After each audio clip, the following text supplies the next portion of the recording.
Kemiskinan ekstrem mampu kita turunkan dari sebelumnya 6,1% menjadi 0,8% di tahun 2024. Jadi bahwa pencantuman tingkat kemiskinan ekstrim ini bukanlah didasari oleh kesadaran kemiskinan ekstrim. Ini masalah yang perlu diprioritaskan, tetapi lebih untuk ngeles kalau buat kami.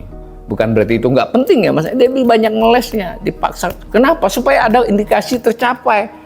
Tapi nanti mari kita lihat, itu tercapai apa enggak sih sebenarnya? Kalau rentan miskin itu ukurannya sekarang 1,5 garis, jadi sedikit lebih rendah ukurannya. Dulu 1,6 kan? Hampir miskin nggak dibicarakan. Lalu dikenal istilah miskin ekstrim. Boleh dong, kami berarti menelusuri nih. Kalau disambung dengan data lama, ini mestinya sangat miskin di zaman dahulu kan? Apakah ukurannya sama? Nah, di sini masalah mulai muncul. BPS ternyata dalam konteks ini tidak terlalu konsisten dan publik juga tidak diberi penjelasan yang memadai dan anggota DPR juga ketok saja itu.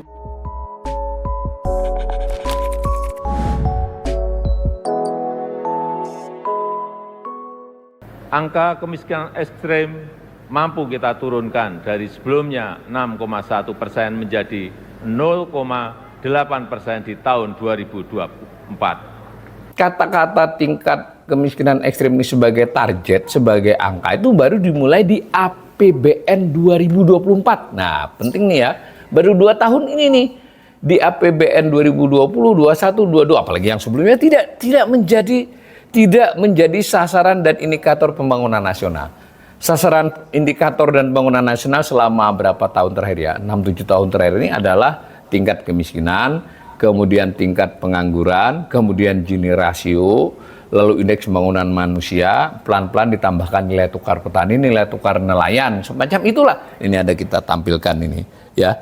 Tetapi tingkat kemiskinan yang belum ada tuh, baru di target 2024 dicantumkan. Target 2024 itu di APBN 2024. APBN 2024 itu nota keuangannya di akhir tahun 2023. Ditetapkan di akhir tahun 2023, berarti menargetkan untuk tahun 2024. Ditargetkan 0-1%, sebelumnya dia tidak merupakan target. Nah, nanti 0,1, begitu juga di APBN yang sekarang dibahas nih, era APBN yang sedang dibahas, yang sudah ditetapkan jadi APBN, dibuat lagi target itu, tingkat kemiskinan ekstrim 0 ya, jadi 0%. Jadi geser nih. Sebelumnya Jokowi pengen 2024 kurang berhasil jadi 0. Tetapi kami dari BRIT itu tetap ini pun akan kami persoalkan ya. Jadi bahwa pencantuman tingkat kemiskinan ekstrim ini bukanlah didasari oleh kesadaran kemiskinan ekstrim. Ini masalah yang perlu diprioritaskan, tetapi lebih untuk ngeles kalau buat kami. Bukan berarti itu nggak penting ya, Mas. Lebih banyak ngelesnya, dipaksa. Kenapa? Supaya ada indikasi tercapai. Tapi nanti mari kita lihat, itu tercapai apa enggak sih sebenarnya?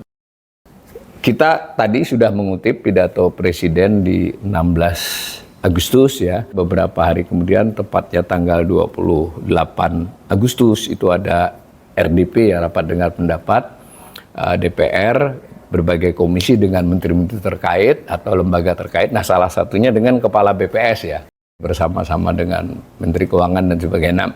BPS menyampaikan tentang kondisi kemiskinan ekstrim. Jadi berarti kan pidatonya Pak Jokowi itu berdasarkan suplai data dari BPS ini yang diakomodasi di dalam buku nota keuangan.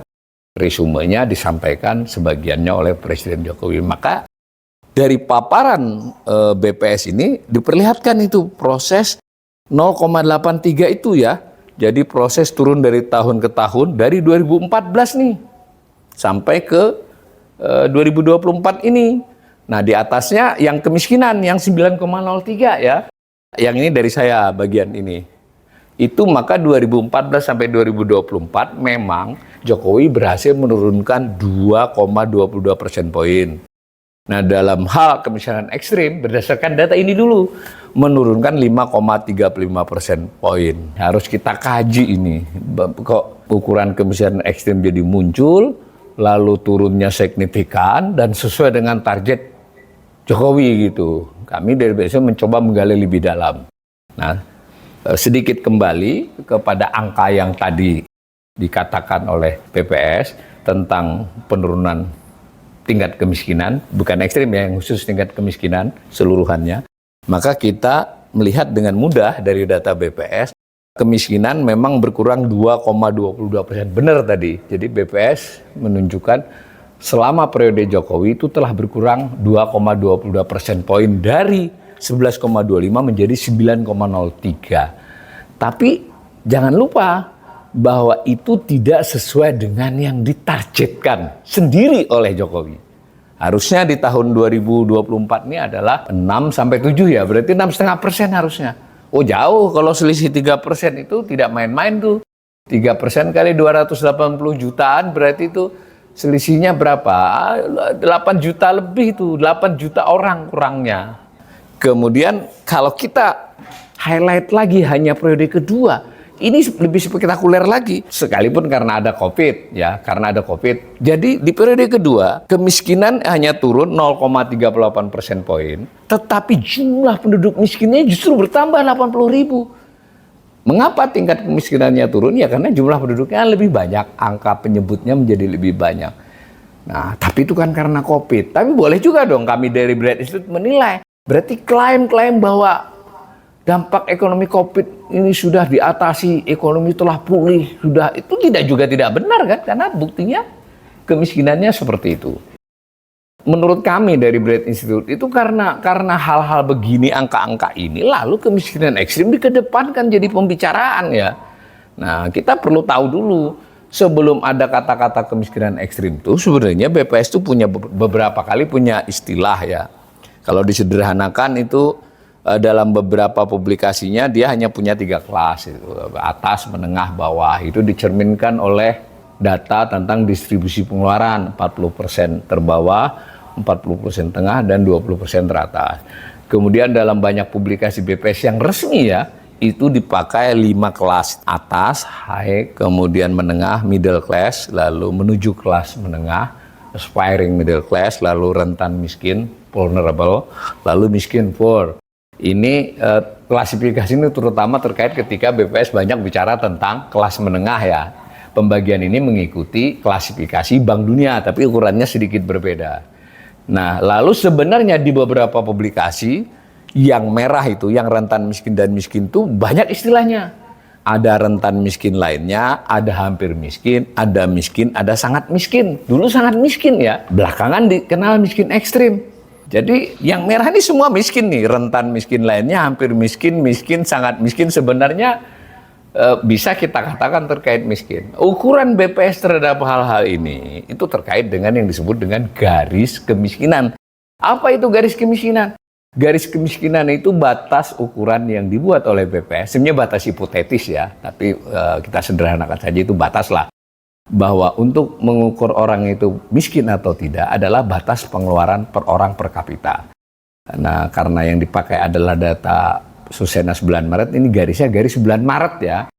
Nah, misalnya Maret 2024 adalah Rp588.932 per bulan per orang. Nah, ini mohon kita semua hati-hati ya, netizen kadang ngamuknya kebangetan. Ini orang ya, bukan keluarga. Jadi rata-rata jumlah rumah tangga itu menurut data terakhir 2024 ini 4,6. Ya tentu ada yang 4, ada yang 5 ya. Artinya kalau membayangkan ukuran kemiskinan itu sebagai keluarga, itu berarti 4 kali atau 5 kali dari 582. Jadi antara 2,4, 3 juta. Jadi cukup masuk akal sebenarnya, jangan dibayangkan 600 ribunya. Lalu dari garis inilah beberapa klasifikasi lain dibuat oleh BPS, kira-kira begitu. Dan jangan lupa garis ini berubah dari tahun ke tahun akibat kenaikan harga, inflasi, dan biaya hidup. Ada ini kita kutipkan saja yang pernah dipublikasi oleh BPS. Berdasarkan itu BPS itu beberapa kali buat klasifikasi. Dulu pernah dari 2012 sampai 2019 BPS membuat klasifikasi yang untuk bagian yang bawah yang rentan dengan miskin itu jadi 4. Ada yang disebut sangat miskin, itu ukurannya tidak lagi garis kemiskinan tapi 0,8, 80% dari garis kemiskinan. Jadi kalau kita sederhanakan garis kemiskinan, kita bulatkan 600, tadi kan 582 sebenarnya, 600 supaya membayangkannya mudah, maka 0,8 itu 0,8 kali 600, berarti 8 kali 480. Jadi orang yang pengeluarannya kurang dari 480.000 itu sangat miskin. Nah, kalau antara 480 sampai 600 miskin. Sebenarnya kedua-duanya miskin. Dulu begitu ukurannya. Lalu ada lagi yang di atas garis tapi belum sejahtera. Nah, batasnya adalah 1,2. Berarti 1,2 kali 600. Ini ilustrasi ya, 720. Jadi yang antara 600 dengan 720 itu disebut hampir miskin. Dulu BPS juga punya ukuran namanya rentan miskin lainnya. Ukurannya 1,2 sampai 1,4 garis kemiskinan. Publikasi terkini yang antara lain disampaikan di depan DPR itu resumenya, itu tidak lagi dikenal istilah hampir miskin. Yang dikenal hanya istilah rentan miskin. Sangat miskin juga tidak lagi dikemukakan. Kalau rentan miskin itu ukurannya sekarang 1,5 garis. Jadi sedikit lebih rendah ukurannya. Dulu 1,6 kan. Nah, kemudian hampir miskin nggak dibicarakan. Lalu dikenal istilah miskin ekstrim. Boleh dong, kami berhasil menelusuri nih. Kalau disambung dengan data lama, ini mestinya miskin ekstrim ini adalah sangat miskin di zaman dahulu kan. Apakah ukurannya sama? Nah, di sini masalah mulai muncul. BPS ternyata dalam konteks ini tidak terlalu konsisten dan publik juga tidak diberi penjelasan yang memadai dan anggota DPR juga ketok saja itu nota keuangan. Nah, gitu ya.